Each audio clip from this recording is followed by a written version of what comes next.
আপনার স্বাদের ইলেকট্রনিক গাড়িটি কিন্তু একটি নির্মম প্যারাডক্স বা বৈপরীত্যের উপর দাঁড়িয়ে আছে। যখন পশ্চিমা বিশ্ব কার্বন মুক্ত সবুজ পৃথিবীর দিকে এক ঐতিহাসিক দৌড়ে সামিল হয়েছে, ঠিক তখনই পৃথিবীর অন্য প্রান্তে তৈরি হচ্ছে এক অশান্ত যুদ্ধক্ষেত্র। ডেমোক্রেটিক রিপাবলিক অফ কঙ্গো বা ডিআরসি। জলবায়ু পরিবর্তনের বিরুদ্ধে লড়াই সবথেকে বড় অস্ত্রটি লুকিয়ে আছে এই দেশটি মাটির নিচে। কিন্তু কেন বিশ্বের পরাশক্তিগুলো এই একটি দেশের উপর ঝাঁপিয়ে পড়ছে? কেন পৃথিবীর সবুজ ভবিষ্যতের চাবিকাঠি লুকিয়ে আছে কঙ্গুর খনিতে? আজ আমরা উন্মোচন করব $1 ট্রিলিয়ন ভূরাজনৈতিক থ্রিলার।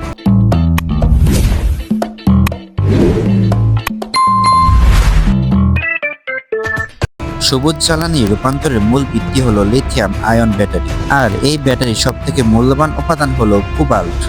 এটি ব্যাটারিকে অতিরিক্ত গরম হওয়া থেকে বাঁচায় এবং দীর্ঘস্থায়ী করে।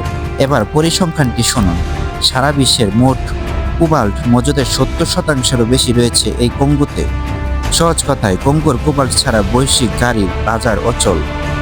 টেসলা, অ্যাপল বা বিএমডাব্লিউর মতো $1 ট্রিলিয়ন কোম্পানিগুলোর ভবিষ্যৎ পুরোপুরি নির্ভর করছে এই একটি দেশের উপর। কিন্তু এই বিপুল সম্পদই দেশটির জন্য অভিশাপ হয়ে দাঁড়িয়েছে। কঙ্গোর এই খনিজ সাম্রাজ্যের দখল নিতে পর্দার আড়ালে চলছে পরাশক্তিদের এক তীব্র স্নায়ুযুদ্ধ। আর এই দৌড়ে অনেকখানি এগিয়ে গেছে চীন। গত 2 দশকের দূরদর্শী পরিকল্পনার মাধ্যমে কঙ্গো সিংহভাগ কোবাল্ট খনির নিয়ন্ত্রণ নিজেদের হাতে নিয়েছে বেইজিং। কঙ্গো থেকে উত্তোলিত কাঁচা কোবাল্ট সরাসরি চলে যায় চীনে। সেখানে তা রিফাইন হয়ে ব্যাটারিতে রূপান্তরিত হয়। এই একচেটিয়া আধিপত্য দেখে বুম উড়েছে যুক্তরাষ্ট্রের। ওয়াশিংটন এখন বুঝতে পারছে মধ্যপ্রাচ্যে তেলের উপর যেমন একসময় আমেরিকার নিয়ন্ত্রণ ছিল, ভবিষ্যতের সবুজ শক্তির উপর তেমনি নিয়ন্ত্রণ চলে যাচ্ছে চীনের হাতে। ফলে শুরু হয়েছে এক হাইস্টেক ইন্ডাস্ট্রিয়াল যুদ্ধ। আফ্রিকার নিজেদের প্রভাব বাড়াতে বিলিয়ন বিলিয়ন ডলারের চুক্তি নিয়ে হাজির হচ্ছে পশ্চিমারা। কঙ্গো এখন বিশ্ব রাজনীতির দাবার গুটি।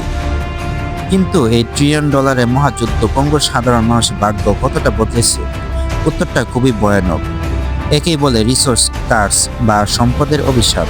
একদিকে $1 বিলিয়ন খনিজ বিদেশে পাচার হচ্ছে, অন্যদিকে কঙ্গো এখনো বিশ্বের অন্যতম দরিদ্র এবং রাজনৈতিকভাবে অস্থিতিশীল একটি দেশ।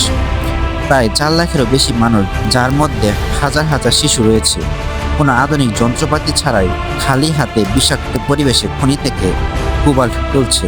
আন্তর্জাতিক শক্তির মদদে স্থানীয় সশস্ত্র গোষ্ঠীগুলো খনির নিয়ন্ত্রণ নিয়ে প্রতিনিয়ত সহিংসতা ছড়াচ্ছে। পৃথিবীর জলবায়ু বাঁচানোর মহৎ উদ্দেশ্য যে সবুজ বিপ্লব চলছে, তার পেছনে রক্ত ঝরছে কঙ্গোর সাধারণ মানুষের। তাহলে আসল সত্যটা কি? কঙ্গোর খনি থেকে শুরু হওয়া এই লড়াই কেবল ব্যবসা নয়, এটি আগামী শতাব্দীর বিশ্বকে নিয়ন্ত্রণ করার লড়াই। কিন্তু প্রশ্ন থেকে যায়, যে সবুজ এবং টেকসই ভবিষ্যতের স্বপ্ন আমাদের দেখানো হচ্ছে, তা যদি একটা দেশের মানবিক বিপর্যয় এবং শোষণের উপর ভিত্তি করে গড়ে ওঠে, তবে তাকে কি আদৌ অগ্রগতি বলা যায়? আপনার কি মনে হয়, পরাশক্তিদের এই লোভের যুদ্ধ কি কঙ্গোকে চিরতরে ধ্বংস করে দেবে, নাকি কঙ্গো তার সম্পদের সঠিক মূল্য পাবে? কমেন্ট করে আপনার মূল্যবান মতামত জানান।